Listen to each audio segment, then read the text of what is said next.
So they assigned, but they would let me into English 1 because I didn't have ACT score to take English 1. And I was like, but you have credited me for the higher level of English, so I can't take the lower level one.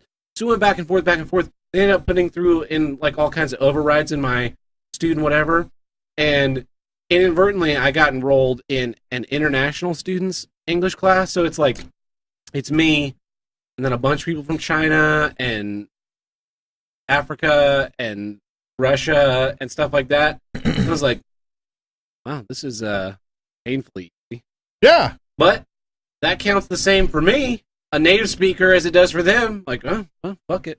Well, yeah, that's the other thing. You paid the money for it. Yeah. And the idea of credits is really weird because, again, you're taking shit that you don't need. So whenever I had no idea what I wanted to do with college, so everyone said, well, listen, just go for, it was community college in Statesville. Everyone said, listen, just start off by getting your 2-year associate's degree. Like your general, hey, I went to school degree. Your participation award degree. Yeah. So I'm working on that, and I'm like, okay, so what classes do I need? Well, you need a couple of these category, you need a couple of these category, you need a couple of these category. So I ended up taking some bullshit classes like interpersonal communication. Let me tell you about interpersonal communication, buddy. For one, we had this weirdo for a teacher. We'll call him Rob. Rob looked like like that guy from the Rocky Horror Picture Show, sort of. He was this really weird built guy. But anyway, and he also, when they did the production of Rocky Horror Picture Show, he played. No, it's a production. It's just the Rocky Horror Show. I don't care. Just whatever. They actually did that play. So I don't give a shit. He was actually the weirdo transvestite. So he was Tim Curry. I know that much.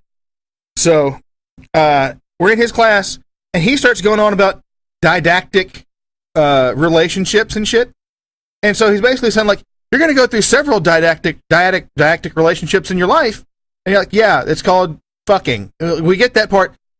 Where do we get to the point where we actually do some sort of work here?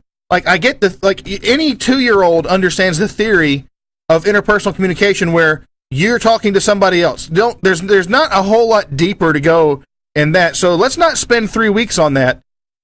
Let's get into something where I actually learn how to effectively communicate. So when we get to that portion where we start talking about communicating, the motherfucker, get this. We come into class one morning, there's a girl sitting over in the corner, in her little desk in the corner, and she's visibly upset, like sniffle crying, like she's been crying a lot. And he comes in and he sees her and goes, what's wrong, sweetheart? And she, under her breath, mumbles, my dog died. Her dog died that morning, and she was very upset. Mm-hmm. But he didn't hear what she said correctly. He thought, I don't remember what it was he thought she said. So he goes, well, it looks like we have a whiner. And we're like, fuck! You are an expert at interpersonal communication, We looked at him and we're like, holy fucking shit, dude! Her dog just died! What the fuck is your problem, man? This is interpersonal communication, and you just told this chick she's a whiner because she's heartbroken that her family pet died? Oh, that's man. Like her best little furry friend. Like, I'm not a dog guy, but I understand the relationship you have with your pets because they're like this unconditionally loyal companion, and she's beside that. She's probably had that thing since she was 10 years old. She's beside herself, and he walks in, you fucking pussy, your dog died. Fuck you, you whiny bitch. She looks up at him, and this look, her eyes get as big as dinner plates, and you visibly see the tears welling up. And first, her jaw drops open. And then you start seeing the quiver. Oh, and the lip comes up. Oh.